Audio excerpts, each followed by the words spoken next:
Bullshit.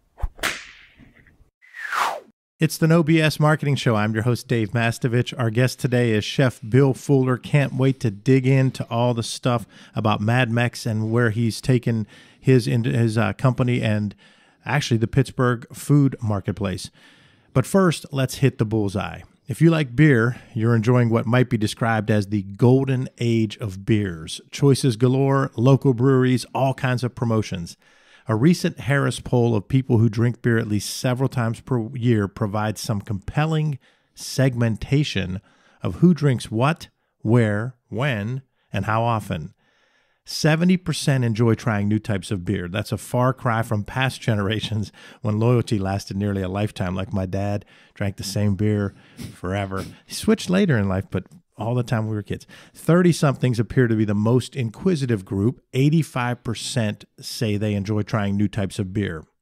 64% of all those surveyed said they're fans of local brews and breweries, probably why we see so many new ones popping up. And when you drill down deeper and look at those who identify themselves as craft beer drinkers, 86% want to drink local beer.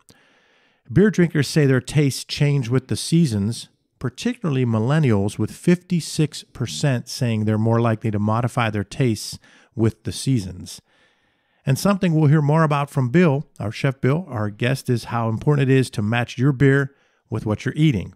Now, he's going to go into matching stuff beyond beer with what you eat, but the beer drinkers talk about pizza being the top of the list of the foods that beer drinkers want to eat while they're drinking. 28% say so. Burgers come in at 10%. Wings come in at 7%. Would have thought it would have been higher. The golden age of beer drinking provides an opportunity for those in the beer space to creatively tell their stories and hit the bullseye.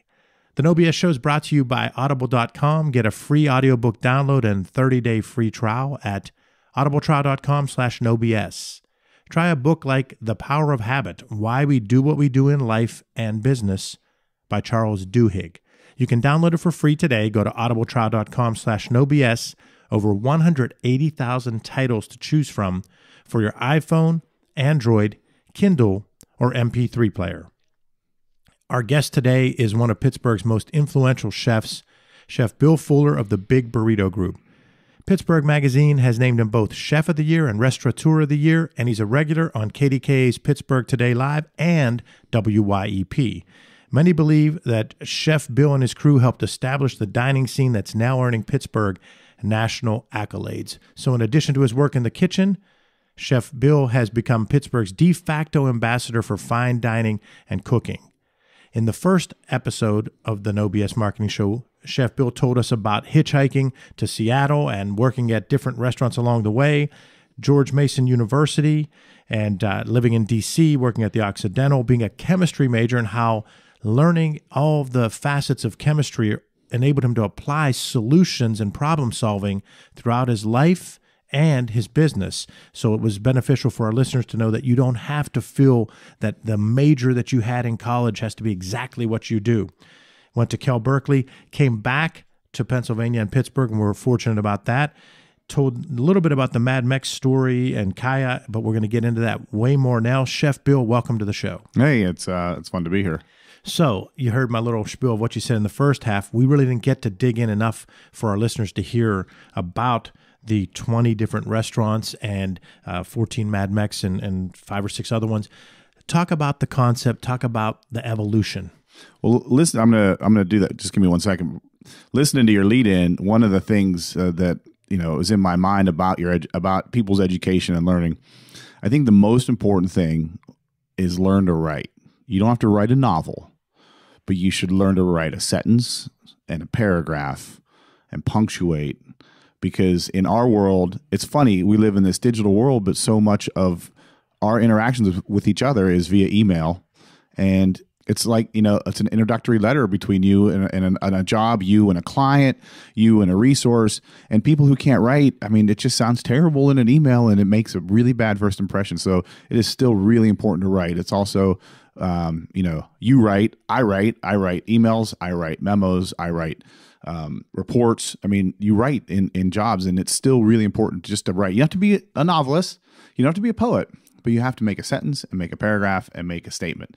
And so one of the challenges about that is our society fights against writing, and everyone's so nervous about it. When I give an essay test for the college students, they freak out. And I try to explain to them that A, I'm trying to help you to be able to actually write your thoughts down, but B, an essay gives you so much more latitude. I can give you credit for something that was close. When it's all multiple choice, it's hit or miss. You either get 0 or the points, and they still want the multiple choice because they said they can guess.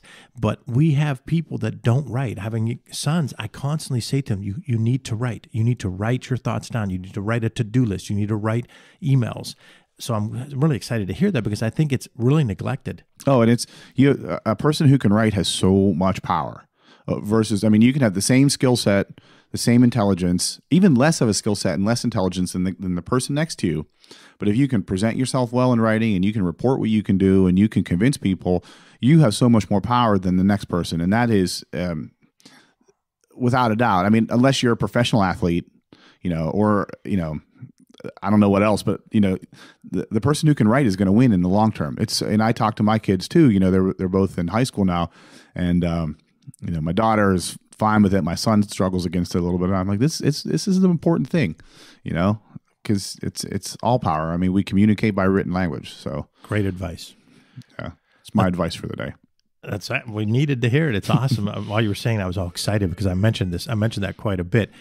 Well, talk about the Pittsburgh food scene let's say in the early 90s or mid 90s. Talk about the Pittsburgh food scene then and how it's evolved. So I moved back here in 1995, and I'm from Du Bois, Pennsylvania, which is about 2 hours to the north east of here. And the climate in Du Bois, it's up in the mountains. So when it's winter, it's cold and clear. We get a lot of cold, clear days, clear, pretty summer days.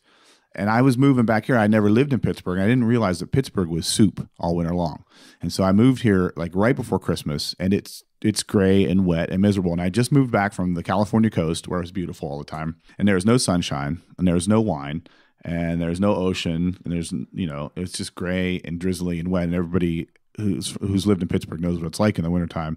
And I was really depressed. And, I couldn't find a job, and the jobs I could find were terrible jobs at terrible restaurants.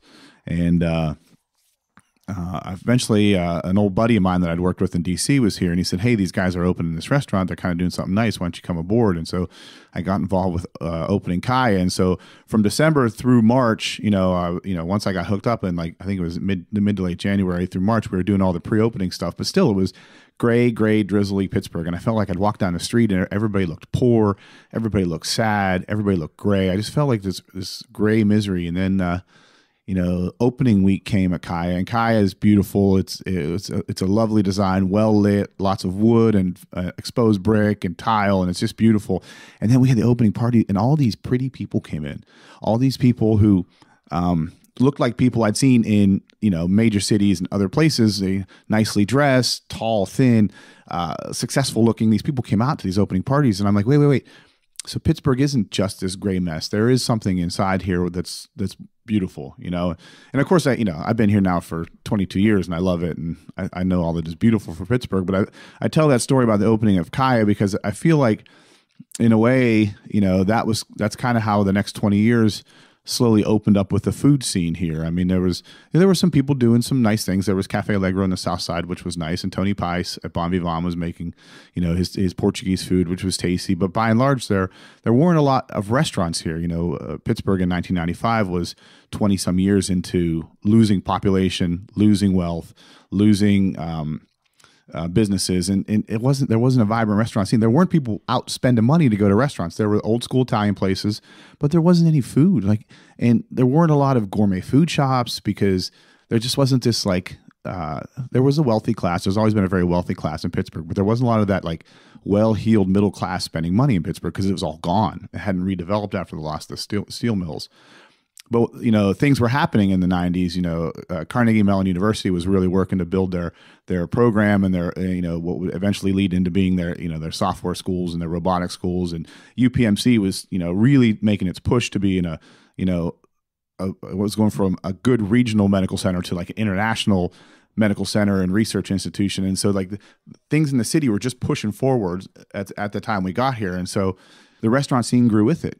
As UPMC grew and brought in more physicians and specialists and researchers from all over the world, people moving here from New York City wanted to go out and get some good food, or from Dallas or from London, they weren't satisfied with there not being restaurants. And so this demand grew. And as, some of these high-tech businesses, and especially in the last decade with the explosion of these high-tech businesses, as these businesses grew, people wanted to go out to eat. And, they're used to going out to eat. And so there's been a demand for 20 years, a growing demand for 20 years for more and more restaurants. And so we've been happy to help fill it, and other people have come along too, like Justin Severino now, an old cook of mine that he started for me at Casbah in the 90s, and he moved away and came back, and now he has Cure and Morcia here. And there's just a lot of other, young, hardworking, interested people who are here making this food scene great. And it's been exciting. When I moved back here, one of the things I knew about Western Pennsylvania is I knew there's a lot of farms. And so coming from the Bay Area, where there was, already the farm to table and eating seasonally movement was going, I'm thinking, well, I'll go back to Pittsburgh and, I'll meet all these farmers. Well, what I didn't know is most of the farmers in Western Pennsylvania grew commodity crops. They grow soybeans and corn to sell in the commodity market. And there were very few like truck farmers or people doing, interesting, exciting vegetables. And I, started to try to make acquaintance with some of these farmers. And there were a few, and as I did, and not because I told them, but because it became obvious, because farming commodity crops is a real subsistence living, and if the soybean market goes down, then you make no money this year. But growing heirloom tomatoes and microgreens, and especially lettuces, that you can sell at a premium, it's a better living for a lot of farmers. So farmers are starting to transition. So I was able to work with the farmers and help them by buying their products and offering some advice, grow into being able to sell to more consumers and more restaurants. And, it's been exciting watching the farmers markets here in Pittsburgh.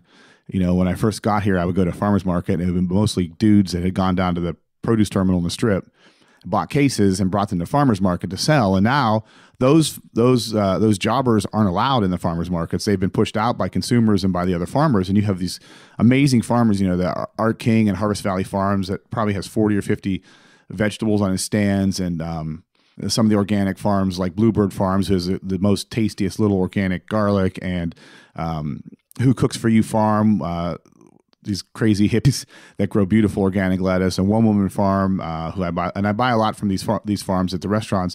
And it's been great watching that grow. And they've also benefited from this growing economy of Pittsburgh as well, because, you move here from San Jose, you're used to going to the farmer's market.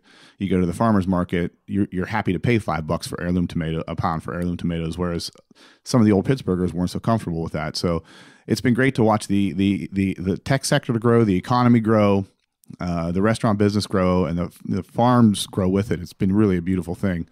And I think I look forward to the future of Pittsburgh. One of the other things we've had happen here was we had the movies, huge tax incentives for movies to film here, and that's been a great kick. And the Marcellus shale drilling on the outside, on the exurbs of Pittsburgh, has been a giant moneymaker, driving the economy. And now that's slowed down because oil prices are down, but oil will go back up. And so there's these strong forces driving the economy of Pittsburgh that make it a great place to have a restaurant now, because you can make money. There's customers to come in, they'll spend money on good food, and you can get good food and you can get good products to serve them. So it's a great place to be now. The No BS Marketing Podcast with Dave Mastovich is brought to you by Mass Solutions. Put our 3-step No BS process to work for you. Visit masssolutions.biz today to take your marketing to another level. It's all about bold solutions, no BS. If you had to guess, what percentage of restaurants not owned by the chains are farm to table? Well, every single restaurant is farm to table. Just because it's grown on a 1,000-acre farm in Salinas Valley. So that's where I'm going with that. What is that term? Is that term a BS term? How do we as a consumer know when it... Oh, he wants to hit the BS button. Yeah. How do we know when it really means something? So the farm to table movement, there are restaurants that source a high amount of their product from local farmers, and have seasonal menus, and they really live by those rules. Here in Pittsburgh, Trevitt Hooper, who has Legume, really tries to live within his own self-ordained local seasonal farm to table rules as much as he can. But then it runs everything from what he does where you won't see a tomato in February unless it's a hothouse tomato grown in a local greenhouse, sustainably. To the fact that I just said that everything's farm to table. I mean, there's not a piece of food on your plate that didn't come from a farm somewhere. I mean, just because, it's a feedlot cattle from Iowa or a factory farm from Salinas or asparagus flown in from Peru, it's all farm to table. So it's a total gradient that as a consumer, it's hard to judge, what it means. And so I would say that if it's the middle of summer and the restaurant's menu is loaded up with corn and zucchini and tomatoes and melons and peaches, if it's August, then they're working seasonally, and probably a high amount of that is from local farmers. I mean, there's not enough capacity in the local farming community to serve all the people food in season. There's not enough corn grown to feed everybody all the corn they want, not enough tomatoes. But if you're looking at the restaurant menu and it has these seasonal things, they're probably buying from farmers because they know what's coming into season, and they're going to adjust their menu seasonally. The same thing you'll see then beets and butternut squash and greens in the fall and winter. In the spring, you'll see asparagus and peas and fava beans, and that's a good way to judge, because the restaurant and the chef are at least working with the seasons, probably buying locally.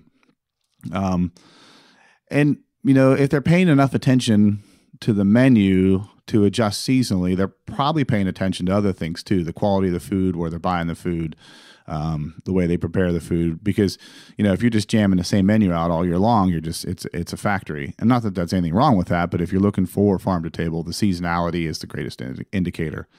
I don't know. Does that make sense? So again, in my opinion, it seems like a pretty progressive thing that you did when you started reaching out to the farmers. And you said, they were already looking for a way to try to have different ways of revenue sources because of the issues with being the commodity and the pitfalls of that. But talk about that a little bit more. How did you even start that? You just started looking up and saying, I'm going to go out and talk to this farmer, that farmer, that farmer. Then you called them up and they're like, who are you? What was? So there were a couple farmers selling to restaurants when I got here. The guy named Keith Martin, who has Elysian Fields lamb, who I hooked up with immediately for his lamb. And it's world-class lamb. And another farm, Three Sisters Farms, and Daryl Fry, the farm's defunct now, but he was selling really beautiful lettuces. And so those were guys that I hooked up with immediately. And then I went to a conference for a PASA conference, Pennsylvania Association for Sustainable Agriculture, and I gave a little seminar on how to work with chefs, because most farmers have no idea how to break the market, just as most chefs have no idea how to go find a farmer. Where do you find a farmer? I don't know. And so I gave this talk, and I talked about things like, look, don't call the chef at lunchtime, don't call him at dinner time, call him at 2 p.m. If he's going to want a delivery on Thursday, probably for the weekend. Make sure you get short terms with restaurants because they come and go. I gave just a bunch of tips on how farmers might be more successful on interacting with chefs. Emailing them a product list once a week blew these farmers' minds. They're like, really? And then after the seminar, a group of 3 or 4 farmers come to me and said, look, we all have small farms around Pittsburgh, but we would like to start to do more business with chefs and restaurants, but none of us really grow very much, and we don't each want to be taking a day out of our week to drive into the city to deliver. And so we're looking to putting together a cooperative, and we wondered if you might be interested. And I said sure. And so that was the formation of a group called Penn's Corner Farm Alliance, which their first year I was the only customer, and I think I bought $3,000 worth of produce from them for the whole year. And they got together, and now I think they have 40-some farmers. They have sell to a ton of restaurants. They sell to stores. They do some value-added manufacturing. They have their own CSA, and I think their sales are up around $2 million a year. And through working with this group, I've met most of the farmers that are involved, and through meeting some of those farmers, met other farmers, and also my involvement with Penn's Corner Farm Alliance made it comfortable for somebody to give me a call and say, hey, look, I know you buy from Penn's Corner, but I'm growing blah, blah, blah. You interested? And so that networking of people and farmers has really grown. Initially there weren't a whole lot of people growing things that I wanted to buy. much less, being able to find them. And so farmers have shifted. Some young people have gotten back into farming. I mean, there are farmers younger than I am, which is great. A lot of them are older than me, but there are some young people who have gotten back into farming and are interested in trying to make a living at it and make a decent living. And they're ambitious. And, it's great. Somebody who's in their, 20s and early 30s and is ambitious and working hard and trying to come up with new ideas. And so it's been, like I said, it's been organic with everything else kind of growing along in Pennsylvania, in Pittsburgh. I try not to claim it. People will say, well, you started even in your intro, you guys started the restaurant thing in Pittsburgh. I mean, well, we ended up here at a good time. We worked really hard. We've tried to hire and keep good people and try to give a good product. And, the tide has risen with us. But we definitely, we've kept our boat afloat and done the work on that end. But, being in a rising tide has been awesome. I wouldn't have wanted to try to do what we've done here in 1974. I think it might have worked a little bit differently. Sure. The local farmers played a role in the Pittsburgh food scene. Talk about some of the other things that played a role in the evolution of the Pittsburgh food scene. So we have the rising economy. We have the immigration of sort of the higher end immigrants, doctors and programmers and business people. And then the other thing I've seen with the growing economy is the boomerang effect. So, people have been leaving Pittsburgh, forever, for 40 years. Everybody's leaving Pittsburgh.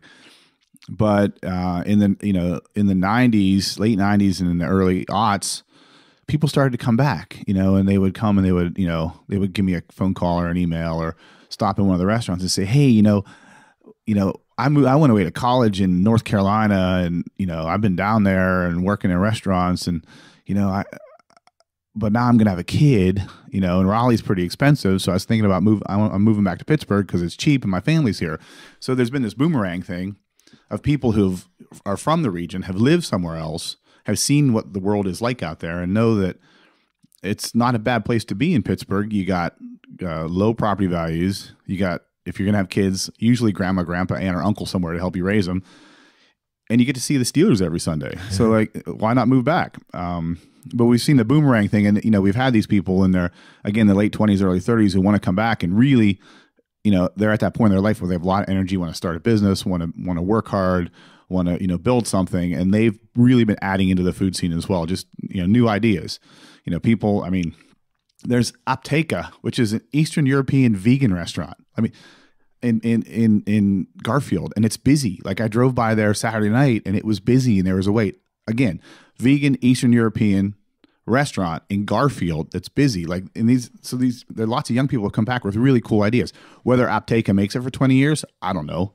But right now it's a cool idea that's just like the kind of thing you don't see anywhere. People are having fun, cool, interesting ideas. There are 3 vegan restaurants in Pittsburgh now that aren't Indian. Like, what the heck? It's crazy. And so this young energy, and there are consumers here with disposable income that want to try it. There's a lot of people ready to go out, and people with young ideas sharing them as businesses with people who want to spend some money. It's amazing. It offers so much energy to the old heads like me that have been around for a while, just to I can do all kinds of stuff. That's Chef Bill Fuller on the No BS Marketing Show. I'm your host, Dave Mastovich. So we got to come down to the big idea. And what we at Mass Solutions say the big idea is, we believe that when it comes to messaging, we have to understand both our why, the company's why or reason for being, and the company's customers' why or reason for buying. And those answers often aren't exactly the same. They're typically kind of close and in the ballpark. If not, you might have a problem. But then you need to crystallize those 2 answers into one big idea, one memorable message or theme that makes an emotional impact on your target audiences. So whether it's for you personally or your company, what's your big idea? So we exist to make money so I can send my kids to college. Additionally, what we want to do is provide high quality, tasty food at a reasonable price, not cheap, but at a reasonable price for what you get, in a beautiful environment with great service. If we do that, if we execute that on whatever level it is, from the casual Mad Mex where you can still get a burrito for under $10, up to, Umi, where you might be spending more than $100 a person on his omakase, his tasting menu, to 11 where, you'll get some really good high-end wines and a nice steak as well as beautiful seafood. All across the range, we're trying to provide a good value, high quality, well-made product in a beautiful environment. And there's a lot of new restaurants in town. There's not a lot of people that have stepped up to the plate the way we do when we build a restaurant. I mean, we build a restaurant right. And with great service. And it's got to be comfortable, because people don't just go out to eat to celebrate their anniversaries. They go out to eat because it's Tuesday. They go out to eat because 3 kids have homework and they just got done with soccer and they got to get fed, but they don't want to cook. They go out to eat because their friends are in town. So but going out to eat isn't a special occasion where you might suffer a pretentious maitre d', or you might, get a weird dish. No, you want to be comfortable. And so we give value, beautiful environment, great product, good service in a comfortable environment that's not too cheap. I mean, not too folksy.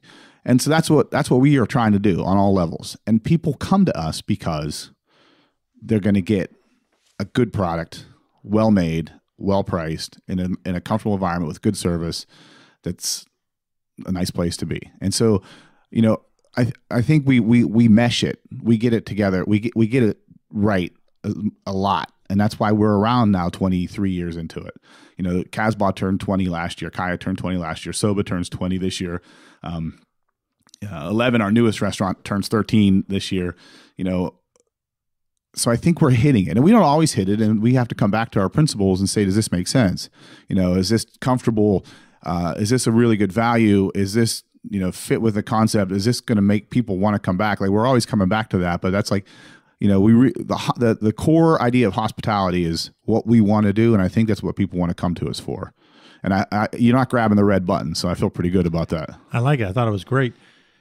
Just on a specific standpoint, where was the first Mad Mex location? So the first Mad Mex was on Atwood Street in Oakland in 1993. And it's a little tiny restaurant. I think it used to be a Thai restaurant. It was before my time, before I was here. The second Mad Mex was on McKnight Road. And then we opened Kaya in the Strip, and then Casbah on Shadyside. And then we opened Mad Mex number 3 was in Philadelphia near University of Pennsylvania. Mad Mex number 4, let me get the sequence correct. Robinson and State College were like 4 and 5, and then Monroeville, and then Cranberry, and then Willow Grove, and then Shadyside, then Willow Grove in Philly, then Wynwood in Philly. Columbus. Columbus was in the early days too. Columbus was about 15 years ago. And then the last one we just opened at Mad Mex Lakeside in Cannonsburg, where the old Table Lakeside restaurant used to be. And that's going great guns. Okay, so how do you just tell a little bit, because this second half of the show, I start with Hit the Bullseye, which is all about segmentation and using your marketing intel and your data to make decisions. How do you decide, or how have you decided over the years, where to put the Mad Mex? So we go for just below A locations, because A locations tend to be really expensive. So we're just off the A location. And we look and look and look to try to get in the right spot with good traffic flow, with good future possibilities. So Casbah, which isn't a Mad Mex, but it's a great example. When we opened Casbah on South Highland, there was no Whole Foods. There was no ELDI, was just being formed, East Liberty Development.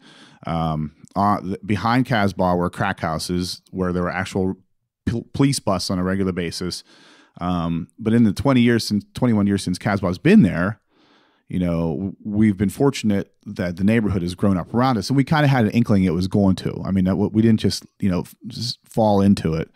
And then that neighborhood always wanted a Mad Mex. We've always wanted a Mad Mex, and it wasn't until the property across the street from Casbah, across Highland, where we have Mad Mex Shadyside, came available, that the right square footage and rent deal and everything came together. I mean, East Liberty, or was it East Side? East Side has wanted a Mad Mex forever. We tried to go into the Nabisco plant, Bakery Square, and that didn't work out. And we looked around, but when the storefront across, it was a carpet store. When across the street it opened up, we're like, that's perfect. And it's perfect. Why? It's perfect because it's easily accessible to Highland Park, Shadyside, Squirrel Hill, Regent Square, Fox Chapel. The consumers are perfect consumers. You know, they grew up going to school at Pitt, CMU, going to the Oakland store. Now they got a couple kids and their hearing's kind of beat up from the loud music. They don't want to be in Oakland anymore. So that was a no-brainer location. The Canonsburg location, our best locations are all in Pittsburgh. You know, we haven't really figured out, and the stores in Columbus and Philly do well, but they don't love us yet like Pittsburghers do for Mad Mex. And so, but we feel like there's a few more holes in Pittsburgh where we could put a store and it could be successful. And, you know, we have one in the South Hills, but we've always known that we could go a little farther out. And then when that lakeside property, it's been a failed restaurant 2 or 3 times now, but it sits up on a hill overlooking a lake in the Canonsburg area, which is just booming.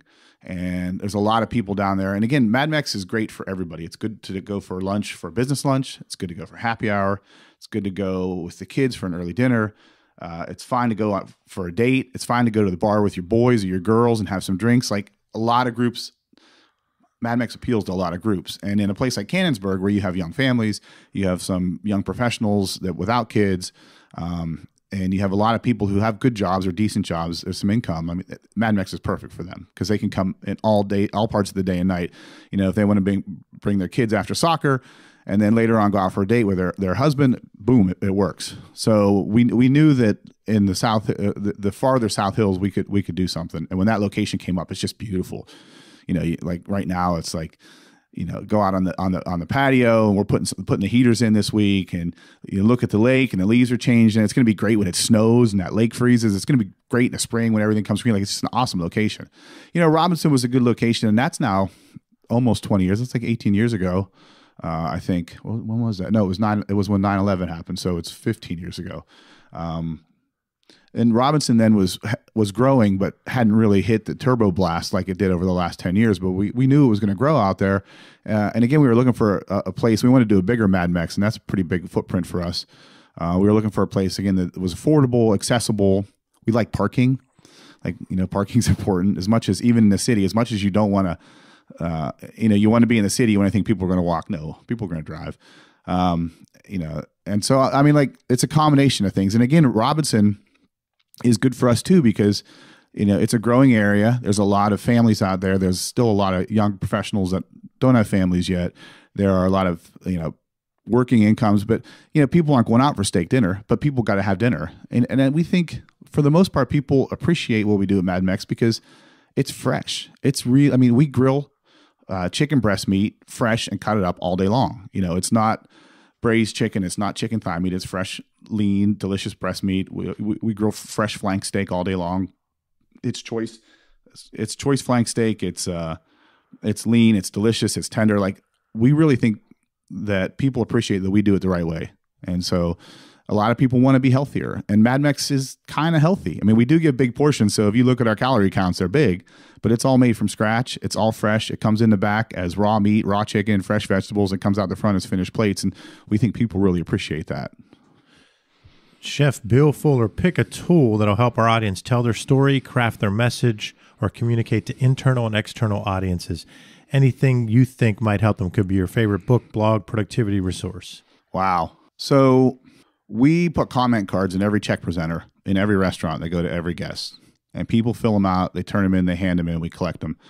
And we read every single comment card, and we read every single Yelp review, and we read every single open table review, and we respond to every letter or email from a customer with questions, with complaints, with recipe requests. And you cannot stop listening. You cannot ignore your customers' feedback. You can't. You have to listen to it. You have to embrace it. I mean, a lot of people will read their Yelp reviews and say, "Screw Yelp, it's stupid." No, it's not. It's, you know, it's the voices. And some of the reviews are stupid, and some of them have some good feedback. And we spend a lot of time and effort, you know, listening to our customer. And I think, and it's not one particular tool, but open your ears and listen to your customers and listen to your team. You know, a lot of times we'll put a menu item on and it won't be successful, and we don't know why. And you can find out if you reach out to the managers or the service staff. They'll tell you why. That people really like it, but you're serving an item in a bowl that you need a knife to cut with, and it's awkward for the customer to eat it. Something that you might miss as a chef, but the servers will see that happening, see the struggle that people have, or it's just too rich for people. They say, it's delicious, but it's too rich.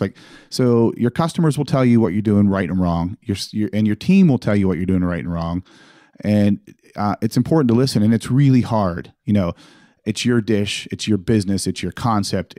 You've built it, you've created it, and you're so proud of it. And you believe you wouldn't get to the point you are where you're successful if you didn't have a strong ego, didn't have a good idea, and didn't have a strong force of will. And it's difficult at times to take that force of your personality and set it aside and be receptive to what everybody's saying. And without that, I don't think you can be successful in the long term. Because you may have a great idea on day one, and it might be super well received on day one, but things change, and if you're not listening to your customers and listening to your team and listening to the world, and you don't change with it, you'll get left behind, and people's tastes change and their desires change. And for us, like Mad Mex has a very healthy feel to it. What is healthy? What is healthy today? What was healthy 10 years ago? What's healthy in 10 years?